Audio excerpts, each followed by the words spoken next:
One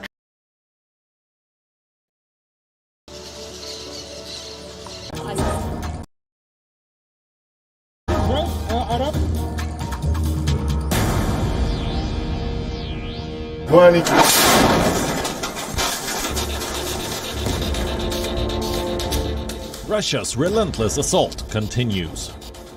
Ukraine offers fierce resistance. WION brings you all sides of the story. I'm the reserve officer of Ukraine. Many people in the country are not even really aware of what's going on. Ukrainians are not happy. Leading voices come together on WION. He was deceived by his own propaganda. I am not leaving, I'm not surrendering. We need that no-fly zone to have the Russian Air Force.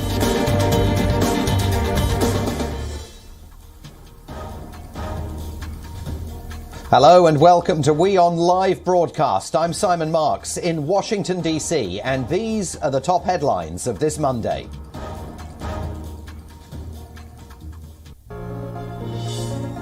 The Russia-Ukraine conflict reaches the International Court of Justice. Ukraine seeks an emergency order to halt the Russian invasion, arguing that Moscow has falsely applied a genocide law to justify it. Moscow boycotted the hearing.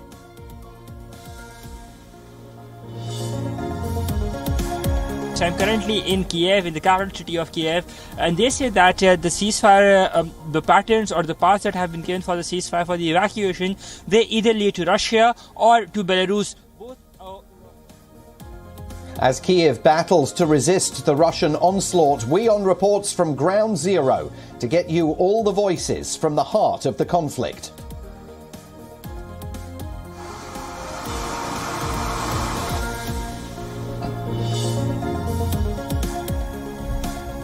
Kyiv rejects Moscow's offer of humanitarian corridors to Russia and Belarus.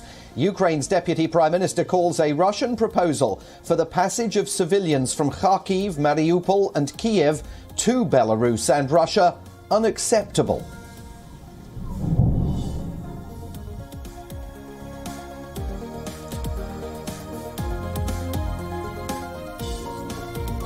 Moscow and Kyiv are set to hold high-level talks as foreign ministers from both sides, Sergei Lavrov and Dmytro Kuleba, will meet on Thursday in southern Turkey.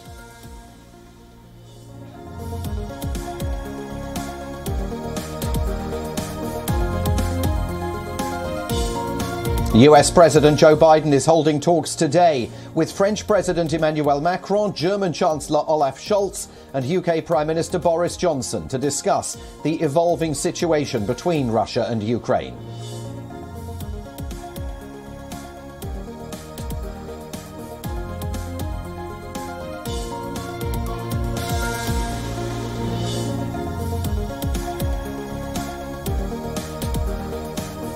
Europe and UK natural gas prices hit record highs on supply fears as the EU and US mull sanctions on Russian energy firms.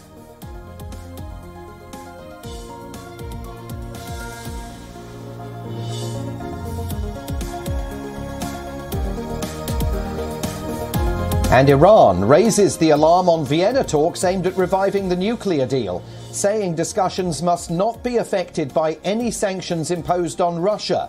This as negotiations hit a big roadblock following Russia's demands of the United States.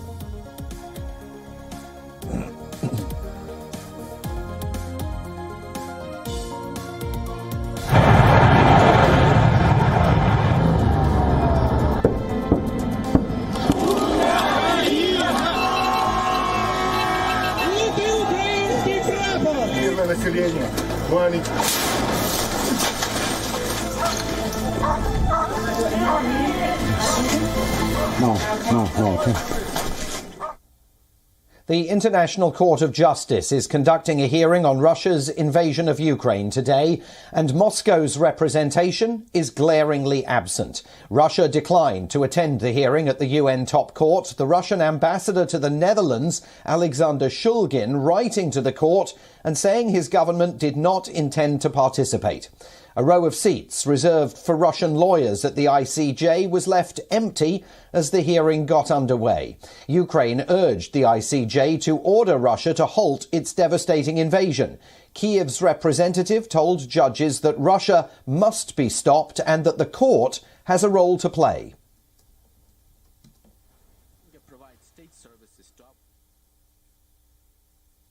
The fact that Russia's seats are empty speaks loudly. They are not here in this court of law. They are on a battlefield, waging aggressive war against my country. This is how Russia solves disputes. But Ukraine has another position and respects international law and this court of law. But even still, Russia knows that international law matters. Why else would Russia try to justify its aggression? This war, Russia says, is to stop a genocide. I quote Russia's president from the morning he ordered the invasion of Ukraine. He said, quote, "We had to stop that atrocity, that genocide," end of quote. The purpose of the war, he said, was to protect people from genocide. This is a horrible lie. Putin lies, and Ukrainians, our citizens, die. Ukraine lodged an urgent case at the ICJ on February the 27th, stating that Russia falsely applied genocide laws to justify its invasion. The Ukrainian envoy dismissed the genocide claim and said that Moscow had made it as a deliberate fabrication. The world said never again to the twin evils of Nazism, aggression and genocide. Unfortunately, today, Russia has perverted those words. It does not treat the duty to prevent and punish genocide as a sacred obligation. It treats it as a weapon. With its false claim of genocide, Russia uses one pillar of modern international legal order to destroy the other. By falsely claiming genocide to justify its crime of aggression and acts of aggression, Russia has defiled the Genocide Convention. Before the invasion of Ukraine, the Russian president appeared on television to announce the launch of what he called a special military operation, saying the motive behind it was to protect people in eastern Ukraine from what he called genocide.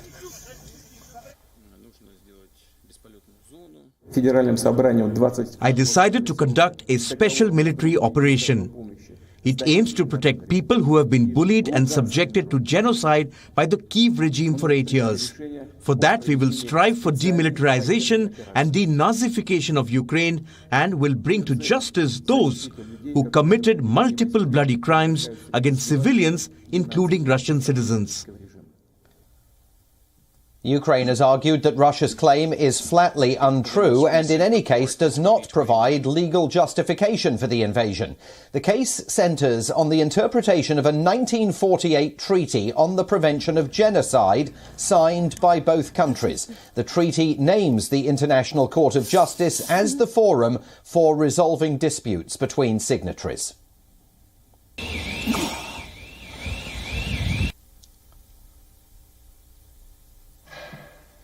As the Russian-Ukrainian conflict enters day 12, heavy shelling is being reported from the city of Irpin, which is just 26 kilometres from the capital Kyiv. It's the scene of heavy mortar and artillery shelling. The continuous Russian air bombardment has levelled parts of the city to the ground, destroying bridges and forcing citizens to flee.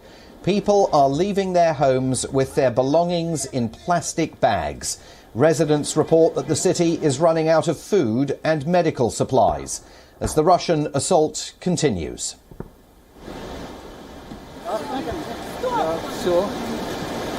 There is no possibility physically to do any supply, no bread, no milk, no eggs, no nothing, and all the chemistry is closed and it's terrible. So today, bombing continuing, and I decided to escape because it's really dangerous. So artillery shelling the entire city, the suburbs, the private houses, the apartments, We were in on the ground, but it was a chance to escape, so we just took our luggage and come here by car. So. A group of journalists also fled Irpin after their house caught fire. Heavy damage in residential buildings and roads have been reported, while families flee and children climb over rubble. The air raids have continued, despite Kremlin claims that Russian forces are not targeting civilians. Too close. Okay, where you go? Okay, let's go. Let's go. Go, go, go.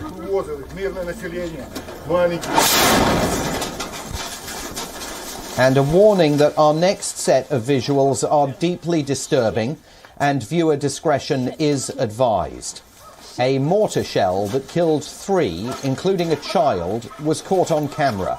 In the video, a civilian can be seen walking when suddenly a blast is heard. People can be seen running for cover. And as the dust settles, a resident can be seen lying motionless on the streets while people scream for medics. Ukrainian President Vladimir Zelensky vowed to punish these atrocities. He says they are war crimes. He mourned the loss of families who were killed in the shelling in Irpin and pledged to avenge what he called an act of barbarity committed on Ukrainian soil.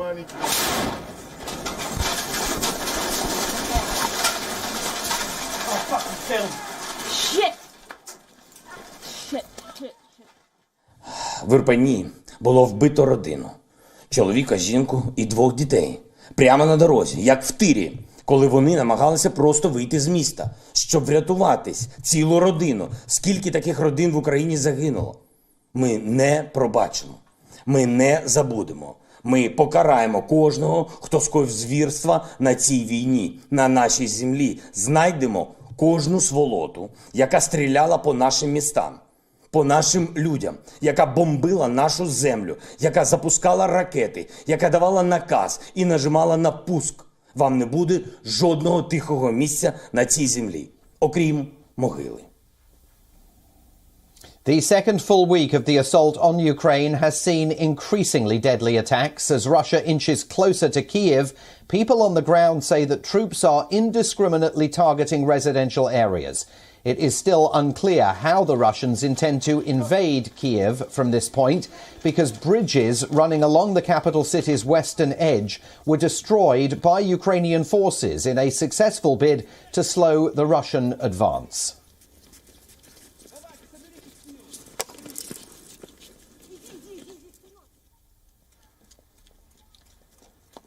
Russia's war against Ukraine has produced a new battlefront for mercenaries. A report by the Wall Street Journal quotes US officials saying that Russia has recruited fighters from Syria to help in the bid to topple Ukraine's government. The report says that Moscow is specifically recruiting Syrians killed in urban combat who have killed in urban combat to fight in Ukraine. Russia has been operating inside Syria since 2015, openly supportive of the regime of President Bashar al-Assad. Now, a US assessment indicates that Russia is readying to deal a devastating blow to the Ukrainian government, pointing to a potential escalation of the conflict. The officials declined to elaborate on what else is known about the deployment of Syrian fighters to Ukraine or the status or scale of the effort. It's unclear how many Syrian fighters may already have been recruited. But US officials believe that some may already be in Russia preparing to enter the conflict zone. According to a publication based in Syria, Russia is offering up to $300 to volunteers who are willing to go to Ukraine and operate as so-called guards for 6 months at a time. Meanwhile, Russian intelligence claims that the US is sending terrorist units itself from the Middle East and Africa to Ukraine. Foreign fighters have already entered the conflict on both sides. Ukrainian Foreign Minister Dmytro Kuleba has claimed around 20,000 foreign volunteers have already travelled to the country to join Kyiv's forces. Some Chechen forces have also been deployed to Ukraine to fight for Russia, according to Ramzan Kadyrov, the leader of the Chechen Republic and a close ally of President Vladimir Putin. Ukraine continues to remain in the hands of Zelensky's government. Its largest cities, including Kyiv and Kharkiv, also remain out of Russia's hands, though Russia has taken the port city of Kherson and continues its assault on most major population centres.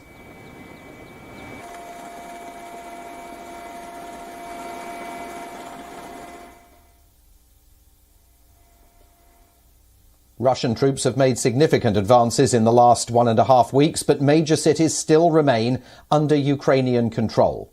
On your screens is a map tracking the Russian assault. As you can see, Moscow has launched its attack from 3 main sides: the north, the south and the east. The areas marked in red are where Russia has made gains in the last few days. The main battle is, of course, going to be for the Ukrainian capital, Kyiv. Any Russian attempts to take Kyiv have been stalled over the last few days. The bulk of Russian forces still remain situated nearly 30 kilometres from the capital. Analysts suggest that the Russian progress has been slow. This means that the Russians have, for reasons unknown, engaged in an operational pause. According to US and UK defence experts, the military column is dealing with fuel and food shortages and staunch Ukrainian resistance from all sides. The city of Chernihiv, also located on the outskirts of Kyiv, faced a massive Russian assault. The city was battered by a barrage of aerial attacks. Several residential areas were reduced to rubble, but the town remains under the control of Ukraine. The other city in focus, Kharkiv, Ukraine's second largest city. It has also faced massive aerial bombardment over the last few days. Residential areas there, too, hit by massive missile attacks. But the city has put up fierce resistance to the Russian advance. The only substantial gains that Moscow has made are in the south of the country. Russia took control of the city of Kherson, the first city to fall in Ukraine. Controlling Kherson also means Russia will control a crucial water source. Strategically located on the Dnipro River, Moscow could use Kherson as a vital base. It will also allow Russia to restore water supplies to Crimea. Several other cities are also battling Russian assaults. 2 ceasefires in the city of Mariupol broke down after both sides accused each other of breaching them. The southeastern port city remains under Ukrainian control, but it has been encircled by Russian forces. And if they take the city of Mariupol, it would help the Russians create a key land bridge linking Crimea to the rebel-held areas of Donetsk and Luhansk in the east.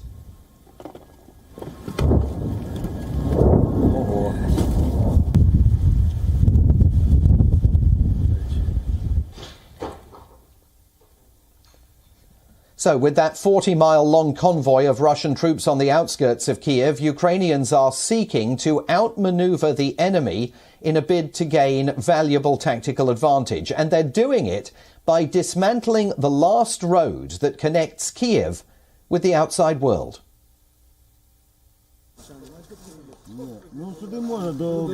This road into Kyiv is heavily guarded by the Ukrainian troops.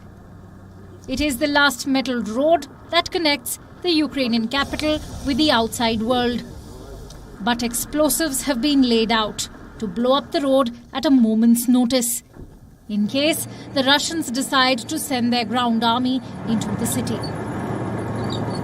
The Ukrainians have destroyed all other roads on the western flank of Kyiv in a desperate bid to slow down the Russian tanks. We are at the front line, and every one of us who comes here to work understands that this may be their last time. Gana Galnichenko is a 64-year-old pensioner who is distraught because her children are missing since the war began. She fears the worst, but is still holding on to hope. It is possible, she says, that her children may have joined the resistance. No one knows where the bombings can hit. My son should take my granddaughter away. I don't know where. What is going to happen next? I don't know. How can they torture us like that? The Ukrainian capital's boundaries are shrinking. Its streets are growing more dangerous and deserted by the day. Another Russian push on the east bank of Kyiv's Dnieper River brought the invading army to just 30 miles from Kyiv. But the Western Front offers the Russians a more direct route to the heart of Kyiv and its prized government district. Many of the city's residents are preparing for guerrilla warfare, unless there is a miracle of a diplomatic solution. Battle for Kyiv is just beginning. Bureau Report, WION World is One. Thousands of people in Moscow have been protesting against the war in Ukraine. On Sunday, more than 5,000 people took part in anti-war protests across Russia, out of which more than 4,000 people were detained. A Russian news agency also reports that more than 10,000 people have been arrested over the last 11 days. Our next report gets you the details. Police detained more than 4,300 people across Russia on Sunday at protests against President Vladimir Putin's invasion of Ukraine. That's according to an independent protest monitoring group, which said it had documented the detention of at least 4,366 people in 56 different cities across the country. Video obtained by Reuters showed dozens of protesters in Yekaterinburg being detained on Sunday, and one protester there was shown being beaten with a baton and kicked on the ground by police in riot gear. The video showed numerous protesters, some elderly, being escorted onto buses by security forces. Russia's Interior Ministry said earlier that police had detained around 3,500 people, including 1,700 in Moscow, 750 in St. Petersburg, and 1,061 in other cities. The Interior Ministry also said 5,200 people had taken part in the protests. Some Russian state-controlled media carried short reports about Sunday's protests, but they did not feature high in news bulletins. The last Russian protests with a similar number of arrests were in January of last year, when thousands demanded the release of opposition leader Alexei Navalny after he was arrested upon returning from Germany, where he had been recovering from being poisoned with a nerve agent. Navalny had called for anti-war protests on Sunday across Russia and the rest of the world. Protesters gathered at Parliament Square in London on Sunday and outside the White House in Washington, D.C., as well as in Mexico City, New Delhi, Istanbul, Budapest, Belgrade, and Brussels. And residents of some Ukrainian towns and cities occupied by Russian forces also took to the streets in protest. Finally from us today, a war puts things into perspective. For a couple in Kyiv, an official marriage certificate was never of any significance before. They've been together for 20 years. They have an 18-year-old daughter. Their love was not defined by a single piece of paper. But when the war knocked on their door, they reconsidered their attitude and decided to tie the knot, though they donned military uniforms instead of the traditional wedding dress and tuxedo for the occasion. We're going to leave you with that story. I'm Simon Marks, back again tomorrow with another edition of WION Live Broadcast from Washington, D.C. Thanks for watching. Stay with WION. World is One.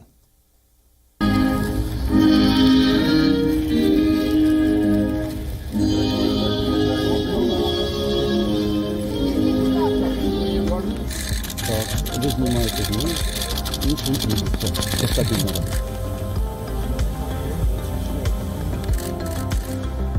Вирішили, тому що важкий час і невідомо, що з нами може бути завтра, тому краще сьогодні, ніж завтра. Потрібно жити сьогоднішнім днем, це те, що завжди говорять, але мало хто це дійсно реалізовує. Зараз така ситуація, що просто потрібно для того, щоб зберегти себе, потрібно жити сьогоднішнім днем. Звичайно, з надією найкраще, але брати від життя все, що зараз може дати. Господи, помилуй, Господи, помилуй, і Духові Твоєму, каміння дорогоцінного, каміння. Дня дорогоцінного нагородила дійсну Богородицю велича. Отче наш, що єси на небесах, слава Отця і Сина і Святого Духа, нині повсякчас. Щирою любов і щирою любов.